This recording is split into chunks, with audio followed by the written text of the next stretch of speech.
Hey YouTube, welcome back. Continuing on with my 2016 or 2016 predictions, and today I'm going to talk about virtual reality goggles. And kind of the leader of the pack is one called, and I'm hoping I'm saying this right, Oculus Rift.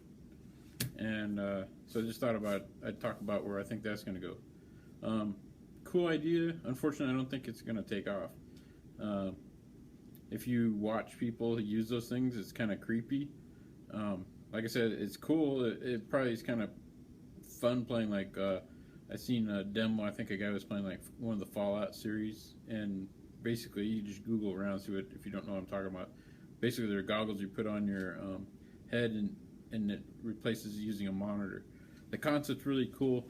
I just don't see like parents running out and buying these for their kids, and no much how they want them, because it just looks kind of creepy, and I think that creepy factor is gonna shut it down. Um, if they made them stylish, maybe, um, but I just don't think that they're gonna take off just because I don't even know how to explain this. Like I said, I think it's kind of the public's not ready for it. The gamers will probably like it, but I don't know. I just couldn't see if I was a parent and had a child that age buying them one of these things and watching them use it. It's just kind of creeps you out. Um, anyway, so for that reason, I don't think it's going to take off. It kind of goes. Well, you might see more. I'm really surprised Google Glass didn't take off, or some variation of it. I really thought that using like almost normal glasses, even prescription glasses, with almost like a heads up display where it superimposes, and they call that augmented reality. And I'm surprised that didn't take off. There's incredible things that you could do with a pair of glasses that you're able to project imagery on, where you don't totally lose that sensation of you're being in reality. You're just augmenting it, and it would be great for like if you're working on a car, and you're like, okay, this is how I got to take a radiator out of this vehicle, and it would be telling you what bolts to take out and stuff like that, and so it wouldn't interfere with your field of vision. It'd just be providing enhancements, and you could even put up like a little screen, like right about here, that you could glance up to, and actually see a video of how you're doing it, or you could even superimpose, lines and stuff on it. And that technology has actually been out for quite a long time. It just never took off. I think it was mostly because it was proprietary, and it was like a really cool idea. Such a cool idea that um, the manufacturers of like manuals, repair manuals and stuff, kind of like they wanted to get on board, and they're like, "This is really cool. Everybody's going to want this."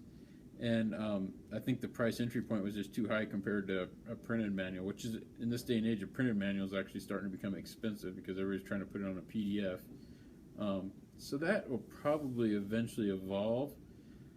Again, I don't know if the VR thing is going to take off, just because it could cause two problems. One, like I said, it looks kind of weird watching somebody do that, and then two, people might start actually having, there might be perceptual problems where it starts freaking people out because you're so immersed in the reality stuff, and that might be a side. And a lot of times it's not so much the general public, but people that I don't know. This is going to sound kind of bad. It's kind of like drug usage.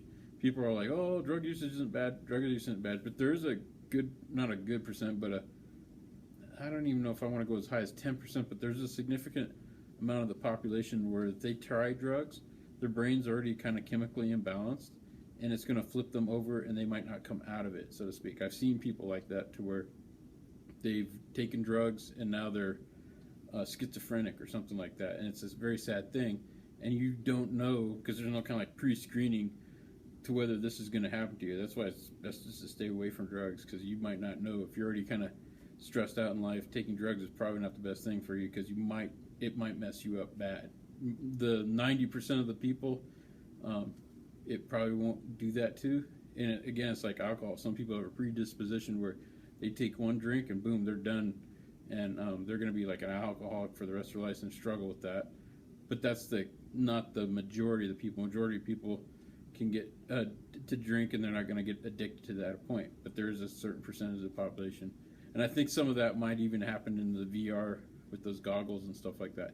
I don't have any science to back that up, but that's just kind of a gut feeling.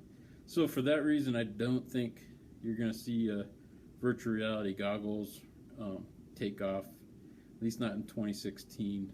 Maybe down the line if they can make the technology a little bit more acceptable or something. And I'm not sure how you're going to do that.